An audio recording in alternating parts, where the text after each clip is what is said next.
Hello mates, this is Mrjacharles and we are back with Sorcery Part 1. And previously, while we went through this dirty, tiny village, I don't even mean dirty as in, oh no, it's a terrible place. I mean, it's just genuinely, you know, there's mud everywhere, people don't act nice exactly.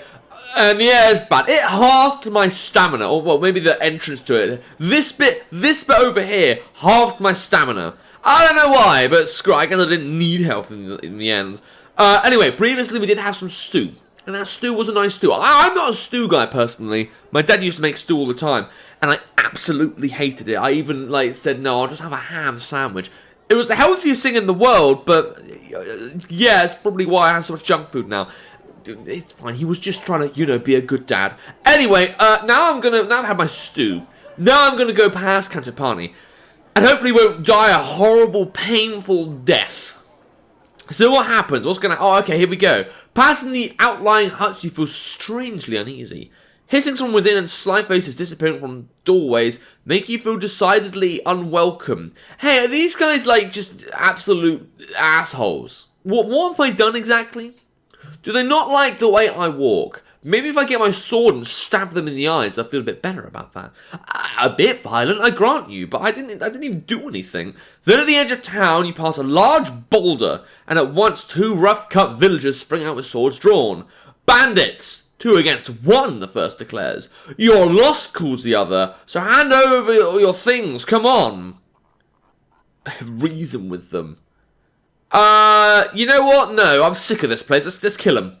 You draw yourself to full height. You've mistaken me for someone else, you declare. I would like to give you a moment to reconsider, because I will kill you if I have to. The bandits growl and advance on you, one on either hand. How about we use a spell? But I don't know. I think a spell will give me a preemptive strike. So I'm going to try and spell this with a zap. Can I use zap? Yeah, look at the nice, pretty colours. So nice. There is no zap. Crap. What were the other ones? Shit. What's this? Shit, I don't know what the spell is. I don't know what the fucking spell is. Fine, I don't have zap. I wouldn't really trust fire. Okay, let's just fight. The first bandit comes to you, cackling and grinning. Time to put this creature, this thing, this monster in its place. Okay, so I don't know what to predict. And I know I need to be somewhat careful with my stamina. That definitely killed me. Let's try and... Oh, okay, but his bar's only 4. So as long as I do 5 each time, he can't beat me. But if he defends, then I'm going to use up all my stamina quite quickly. Alright, let's start with this. So, yeah, fuck you. Yeah, I got you. And now you're really low. Well, I'm a bit low too, though. You should have made things easy for yourself, the bandit goes and launches forward with his sword. You launch a strong attack, knocking back hard. The small in his face drops away in a moment. The bandit stops and coughs blood onto the earth. He feints left. So going for a smooth attack. Well, I'll just do 5 again. Or should I do 4? Because he only did 2.9. I don't think he's going to do a strong attack. Let's do 4. Yeah! Cool. You cut the imbecile no slack. You aim a savage blow at its heart. The bandit guards the bandit guards his last as you run him through. So that sounded a bit weird when I first read it. No stamina lost. Flawless fighting. What about the other Gaylord? The second bandit takes one look at his dead colleague and turns and makes a run for it.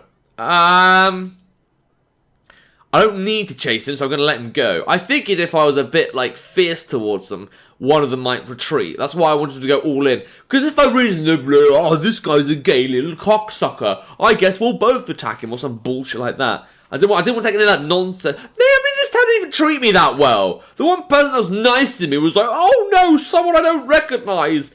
I mean, she made me stew, but still. Alright, you let him go. He'll tell the others not to try to interfere with Adelanders in the future. Turning back to the path, you begin walking once more. After about half an hour, the way becomes an uphill incline. Cool. Can I have my stamina back? I miss having stamina. Oh, I already did have that stew, so I guess I don't really need to worry about rations. Alright, go! Hills, what are we doing? Leaving Cantopani behind marks the true start of the wilderness. Beyond that tiny outpost, there are scant homesteads and Carré, a thriving city port, but all are touched by cruelty, isolation, and fear. The backlands and the long shadow cast by Mrjacharles Fortress darken everything. No time for reflection. I'm not going to think about that crown being gone, because that'll probably make me lose stamina by being sad. Okay, but there's no time for reflection. You know the importance of your mission. Now it has begun. You must simply survive first and succeed second. You are well prepared as anyone could be. 5 minutes later, you reach a fork in the road. Alright, now let's be clear here. We can either go left to one of these villages, or we can try and go through the forest, maybe go into some mines. I personally want to go left, because I think the forest is just going to have lots of enemies for me to kill, which I don't see how that would benefit me. The mines might have some gold or something, but I doubt it. And if I go left, I'll be going towards Carré, which is where I need to go. So I'll go yes. Alright, the road splits around the base of a gigantic tree, but does not rejoin on the other side. The left path winds down into a valley, and the right rises up a slope towards the first thick forest of the hills. Oh, I suppose we could look each way first, actually. So, the left is where I want to go, the right is the forest. So if we go right first, it's hard to see much further uphill. The forest is sudden and thick, and the path narrow. It may be hard going in that direction, but the hills will involve a lot of climbing eventually, and you may get a decent view of the next leg from the top of the... Yeah, but I've got a map. Why would I need a good look if I've got a goddamn map? What does left have? You pause to consider the lower route. There is a river there, and the path follows the left bank. It is so it's safer as well. Why wouldn't I go this way? Secluded and protected, but the curve of the landscape would mean you are almost backtracking. No, because it's going this way. Or if it's going... Okay, maybe I can't really do the angles right. I mean, maybe it'd be that way for you guys. Because the camera flips itself, so I don't know how to do it. But it's going kind of northwest. That's not really backtracking, in my mind. If anything, it would be taking a longer time going right, because we're going straight right, lots of distractions. Oh, the day's changed to Fox. That's cool. Or was that like God or whatever? Anyway, bang is a safer route, but the curve of the landscape would mean that you're backtracking. You're about to make your choice when you hear a faint cry from somewhere close at hand. A faint cry. What would be the possible benefits of following that cry?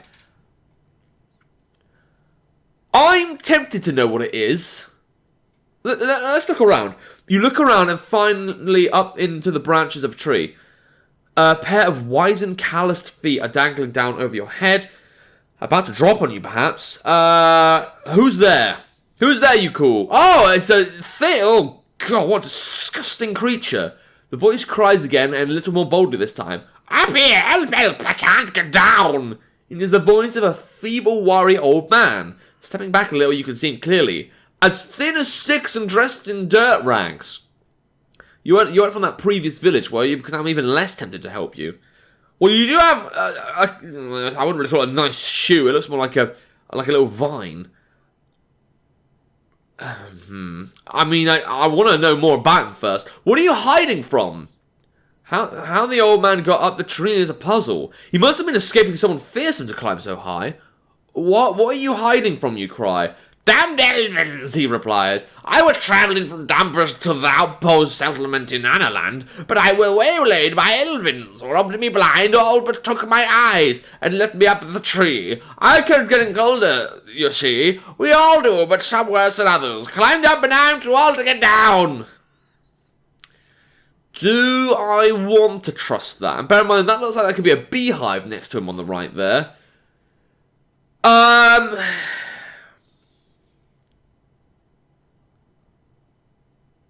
It's interesting it says help him out the tree and climb up towards him. I'm gonna go for this third option because it sounds hesitant. You swing yourself up onto the lowest branch of the tree and the old man shrieks in alarm. Oi! He calls, trying to retreat along the branch. What do you want? A few branches above him, you notice a buzzing...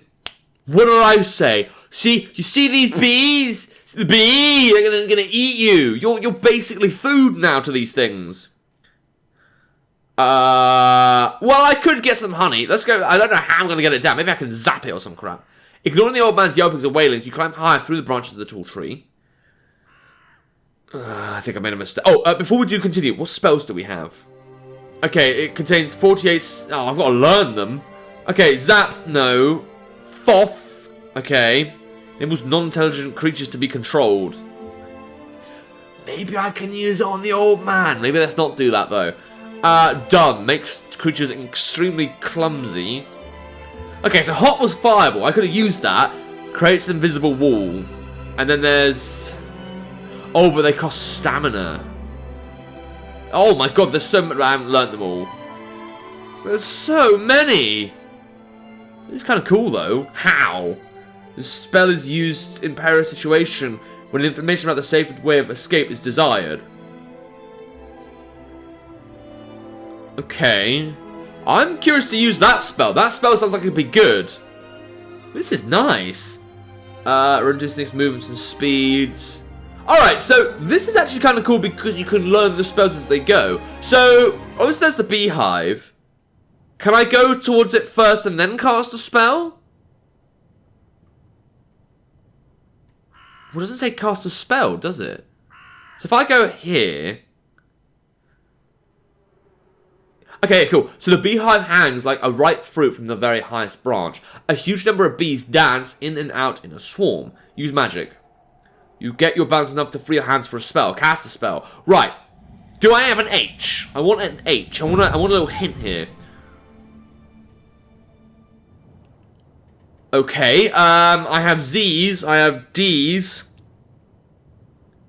What was the force field? Wasn't that like WOP or something? I've already forgotten it. Okay, so I could try to go for Zap.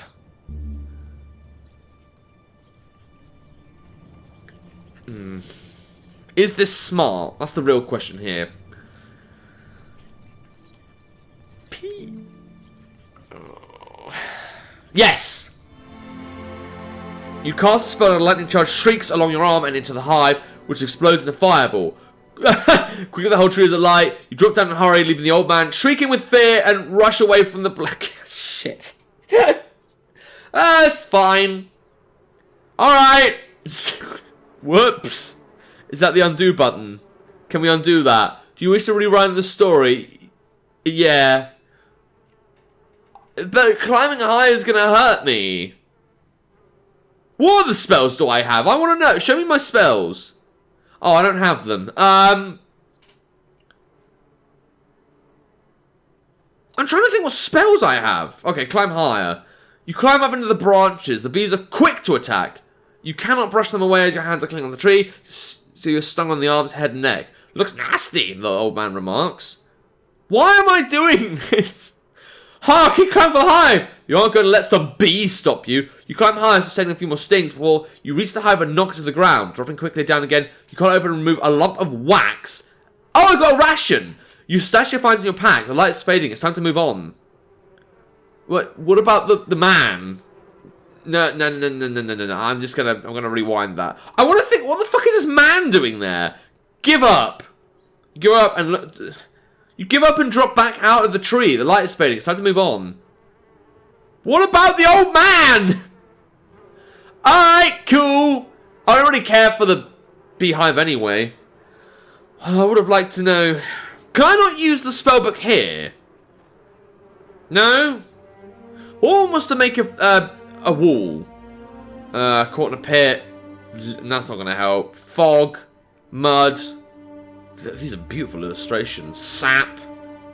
Alright, honestly, my brain can't focus so much on this. So let's just take the low path, which is what I wanted to do in the first place. Cool! That was something. You head into the valley. It seems the safest route, secluded without providing any opportunity for ambush. And no matter how quickly darkness falls, the riverbank will guide your way. The cries from the tree quickly fade. Well, I'm sorry! I tried to help you and the game didn't let me. The path winds alongside a bubbling stream. You follow it, keeping to the west bank. The valley itself becomes narrower on either hand. A good spot for an ambush. You can only hope that nobody knows you are here. You press onward. Sounds good. Alright, now I've got to go... no, let me make a long... I want a long one. Let's make an Uzumaki. That was a great comic, manga. Not such a great TV series from what I heard. Perfect. Is this not going to, like, exhaust you? I have to go all the way back into that village there. Oh, I go into the river. Are you sure, like, that shouldn't cost me stamina or some crap? The valley continues, and you walk for many hours until the sun begins to set behind the bank, and the air grows cool. Now would be the time, not a time, the time. This is the one time to find and pitch camp if you intend to sleep before darkness descends completely. But the moon will rise soon enough, and you could walk on through the night. Somewhere beyond this valley there are villages with real beds. Well, I don't know if I want to make camp next to a river. A shark might eat me or something. But I do think it'd probably be a better idea to sleep now, because I might bump into something I don't want to visit. Alright, after a little thought, you decide to stop. In the moonlight, the river will turn black and the way will be hard to find. Better sleep yourself early tomorrow. You stop at the first hollow you find beside the bank of the stream and settle yourself inside, as comfortable as a rat in a hole. Eventually you drift off to sleep, soothed by the babbling of the stream, but a short while later you are awakened by a splashing noise. Well, that could just be a fish, right? I mean, what on earth? It could be anything. Okay, so maybe I made a mistake coming this way, but what even made that splash? Is it just a fish, or is it something more dangerous? I guess we'll see that in the next episode. Gotta say, this game is good for its cliffhangers. I mean, I'm actually quite interested in where the game's going and all that. The combat's pretty good. There's enough to kind of keep you interested, and the game looks good. I mean, I'm definitely having a better time with this than I was with Liminal Void, because I actually understand what's going on. I think I am going to do 5 episodes of this one, because I did 3 episodes of Liminal Void, and then we'll be back to the 4x4 thing. But anyway, if you want to play the game, so see if you can figure out what splashed. Was it me shitting in the river? It could be. You don't know. Maybe. Okay, fine. But if you want to find out, there'll be a link to the game description down below. And without further ado, Lubus, it's time. See ya!